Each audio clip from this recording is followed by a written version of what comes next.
महापुराण तृतीय स्कंद के अभी तक 24वें अध्याय में हमने जाना कि कपिल देव जी का जन्म होता है। कर्दम मुनि अपनी पत्नी देवहूति से कहते हैं कि यह पुत्र तुम्हारे आराध्य होगा, और 9 कन्याओं के जन्म के बाद कपिल मुनि का जन्म होता है। और कर्दम ऋषि अपनी 9 कन्याओं को उनके वर अनुसार अपनी कला नाम की कन्या को मरीचि को, अनसुईया अत्रि को, श्रद्धा अंगिरा को, हविर्भु पुलस्त्य को, पुलह को उनके अनुरूप नाम की कन्या दी। कर्तु के साथ परम साध्वी क्रिया का विवाह किया। भृगु जी को ख्याति और वशिष्ठ जी को अरुंधति समर्पित की। अथर्वा ऋषि को शांति नाम की कन्या दी, जिससे यज्ञ क्रम का विस्तार किया जाता है। इसी प्रकार उन्होंने अपने 9 कन्याओं का विवाह किया। आज हम जानेंगे 25वां अध्याय देवहूति का प्रश्न का भगवान कपिल द्वारा भक्ति योग की महिमा का वर्णन। शौनक जी ने पूछा, सूत जी, तत्वों की संख्या करने वाले भगवान कपिल साक्षात अजन्मा नारायण होकर भी लोगों को आत्मज्ञान का उपदेश करने के लिए अपनी माया से उत्पन्न हुए थे। मैंने भगवान के बहुत से चरित्र सुने हैं, तथापि इन योगी परवर पुरुष श्रेष्ठ कपिल जी की कीर्ति को सुनते सुनते मेरी इंद्रियां तृप्त नहीं होती। सर्वथा स्वतंत्र श्री हरि अपनी योग माया द्वारा भक्तों की इच्छा के अनुसार शरीर धारण करके जो जो लीलाएं करते हैं वे सभी कीर्तन करने योग्य है। अतः आप मुझे वे सभी सुनाइए, मुझे उन्हें सुनने में बड़ी श्रद्धा है। सूत जी कहते हैं, मुने, आपकी ही भांति जब विदुर जी ने यह आत्मज्ञान विषय प्रश्न किया, तब श्री व्यास जी के सखा भगवान मैत्रेय जी प्रसन्न होकर इस प्रकार कहने लगे। श्री मैत्रेय जी ने कहा, विदुर जी, पिता के वन में चले जाने पर भगवान कपिल जी का माता का प्रिय करने की इच्छा से उस बिंदुसर तीर्थ में रहने लगे। एक दिन तत्व समूह के पारदर्शी भगवान कपिल कर्म कलाप से विरत हो आसन पर विराजमान हो, उसमें ब्रह्मा जी के वचनों का स्मरण करके देवहूति ने उनसे कहा। देवहूति बोली, भूमन प्रभो, इन दुष्ट इंद्रियों की विषय लालसा से मैं बहुत ऊब गई हूँ, और इनकी इच्छा पूरी करते रहने से ही घोर अंधकार या अज्ञान में पड़ी हुई हूँ। अब आपकी कृपा से मुझे जन्म परंपरा समाप्त हो चुकी है। इसी से इस दुस्तर अज्ञान अंधकार से पार लगाने के लिए सुंदर नेत्र रूप आप प्राप्त हुए हैं।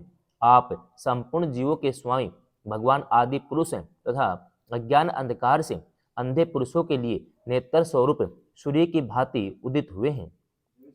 देव, इन देह गेह आदि में जो मैं मेरेपन का दुराग्रह होता है वह भी आपका ही कराया हुआ है।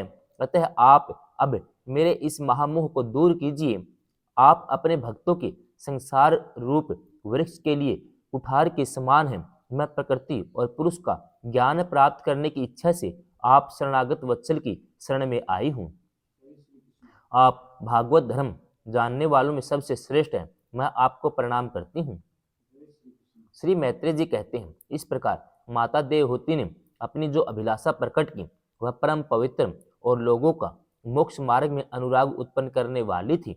उसे सुनकर आत्मज्ञ सत्पुरुषों की गति श्री कपिल जी उसकी मन ही मन प्रशंसा करने लगे और फिर मृदु मुस्कान से सुशोभित मुखारविंद से इस प्रकार कहने लगे। भगवान कपिल ने कहा, माता, यह मेरा निश्चय है कि आध्यात्म योग ही मनुष्यों के आत्यंतिक कल्याण का मुख्य साधन है, जहाँ दुख और सुख की सर्वथा निवृत्ति हो जाती है। साध्वी, सब अंगों से संपन्न उस योग का मैंने पहले नारद आदि ऋषियों के सामने उनकी सुनने की इच्छा होने पर वर्णन किया था, वही अब मैं आपको सुनाता हूँ। इस जीव के बंधन और मोक्ष का कारण मन ही माना गया है। विषयों में आसक्त होने पर वह बंधन का हेतु होता है और परमात्मा में अनुरक्त होने पर वही मोक्ष का कारण बन जाता है। जिस समय यह मन मैं और मेरेपन के कारण होने वाले काम, लोभ आदि विकारों से मुक्त एवं शुद्ध हो जाता है, उस समय वह सुख दुख से छूटकर सम अवस्था में आ जाता है। तब जीव अपने ज्ञान, वैराग्य और भक्ति से युक्त हृदय से आत्मा को प्रकृति से परे एकमात्र अद्वितीय भेद रहित स्वयं प्रकाश सूक्ष्म अखंड और उदासीन सुख दुख शून्य देखता है, प्रकृति को शक्तिहीन अनुभव करता है।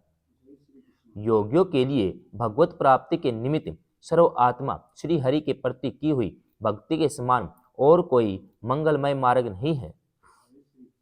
विवेकी जन संग या आसक्ति को ही आत्मा का अच्छेद बंधन मानते हैं, किंतु वही संग या आसक्ति जब संतों महापुरुषों के प्रति हो जाती है तो मोक्ष का खुला द्वार बन जाती है।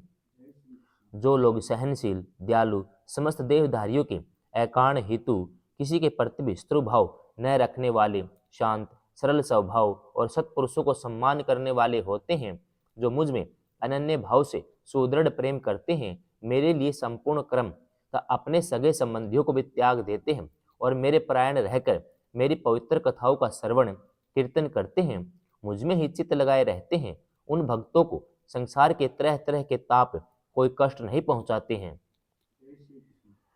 साध्वी ऐसे ऐसे सर्व संग परित्यागी महापुरुष ही साधु होते हैं।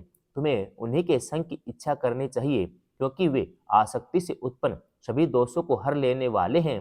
सत्पुरुषों के समागम से मेरे पराक्रमों का यथार्थ ज्ञान कराने वाली तथा हृदय और कानों को प्रिय लगने वाली कथाएं होती हैं। उनका सेवन करने से शीघ्र ही मोक्ष मार्ग में श्रद्धा, प्रेम और भक्ति का क्रमशः विकास होगा। फिर मेरी सृष्टि आदि लीलाओं का चिंतन करने से प्राप्त हुई भक्ति के द्वारा लौकिक पारलौकिक सुखों में वैराग्य हो जाने पर मनुष्य सावधान पूर्वक योग के भक्ति प्रधान सरल उपायों से समाहित होकर मनोनिग्रह के लिए यत्न करेगा। इस प्रकार प्रकृति के गुणों से उत्पन्न हुए शब्द आदि विषयों का त्याग करने से, वैराग्य युक्त ज्ञान से, योग से, मेरे प्रति की हुई सुदृढ़ भक्ति से मनुष्य मुझे अपने अंतर आत्मा को इस देह में ही प्राप्त कर लेता है। देवहूति ने कहा, भगवान, आपकी समुचित भक्ति का स्वरूप क्या है और मेरी जैसी अबलाओं के लिए कैसी भक्ति ठीक है, जिससे कि मैं सहज में ही आपके निवारण पद को प्राप्त कर सकूं। निवारण स्वरूप प्रभो, जिसके द्वारा तत्व ज्ञान होता है, जो लक्ष्य को भेदने वाले बाण के समान भगवान की प्राप्ति कराने वाला है, वह आपका कहा हुआ योग कैसा है, उसके कितने अंग हैं? हरे, यह सब आप मुझे इस प्रकार समझाइए जिससे कि आपकी कृपा से मैं मंदमती स्त्री जाति भी इस दुर्बोध विषय को सुगमता से समझ सकूं। श्री मैत्रेय जी कहते हैं, विदुर जी, जिसके शरीर से उन्होंने स्वयं जन्म लिया था, उस अपनी माता का ऐसा अभिप्राय जानकर कपिल जी के हृदय में स्नेह उमड़ आया। उन्होंने प्रकृति आदि तत्वों का निरूपण करने वाले शास्त्र का, जिसे सांख्य कहते हैं, उपदेश दिया, साथ ही भक्ति विस्तार एवं योग का भी वर्णन किया। श्री भगवान ने कहा, माता, जिसका चित्त एकमात्र भगवान में लग गया है, ऐसे मनुष्य की वेद विहित कर्मों में लगी हुई तथा विषयों का ज्ञान कराने वाली कर्मेंद्रिय व ज्ञानेन्द्रिय दोनों प्रकार की इंद्रियों की जो सत्व मूर्ति श्री हरि के प्रति स्वाभाविक की प्रवृत्ति है, वही भगवान की अहेतु की भक्ति है। यह मुक्ति से बढ़कर है, क्योंकि जठरानल जिस प्रकार खाए हुए अन्न को पचाता है, उसी प्रकार यह भी कर्म संस्कारों के भंडार रूप लिंग शरीर को तत्काल भस्म कर देती है। मेरी चरण सेवा में प्रीति रखने वाले और मेरी ही प्रसन्नता के लिए समस्त कार्य करने वाले कितने ही बड़भागी भक्त, जो एक दूसरे से मिलकर प्रेम पूर्वक मेरे ही पराक्रमों की चर्चा किए करते हैं, मेरे साथ एक ही भाव सायुज्य मोक्ष की भी इच्छा नहीं करते।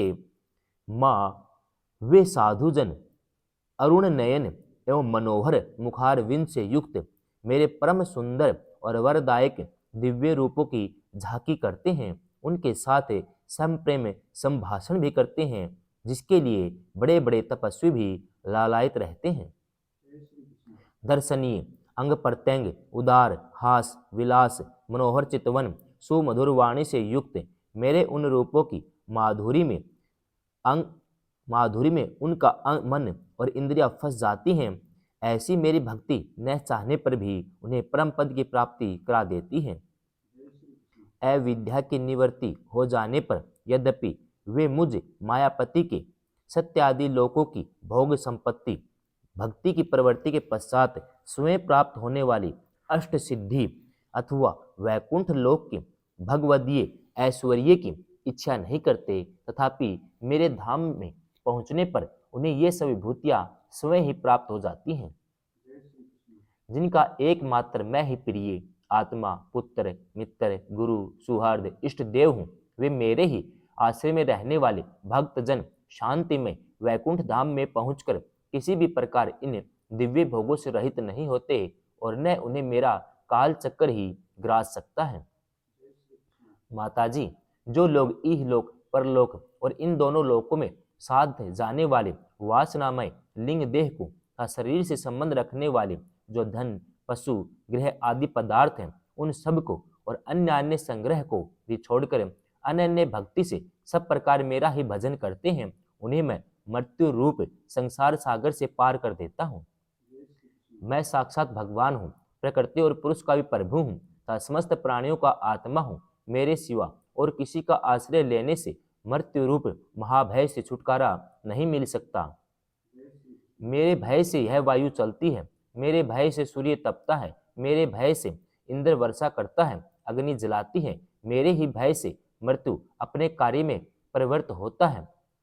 योगी जन ज्ञान वैराग्य युक्त भक्ति योग के द्वारा शांति प्राप्त करने के लिए मेरे निर्भय चरण कमलों का आश्रय लेते हैं। संसार में मनुष्य के लिए सबसे बड़ी कल्याण प्राप्ति यही है कि उसका चित्त त्रिव भक्ति योग के द्वारा मुझ में लगकर स्थिर हो जाए। 25वां अध्याय समाप्तम।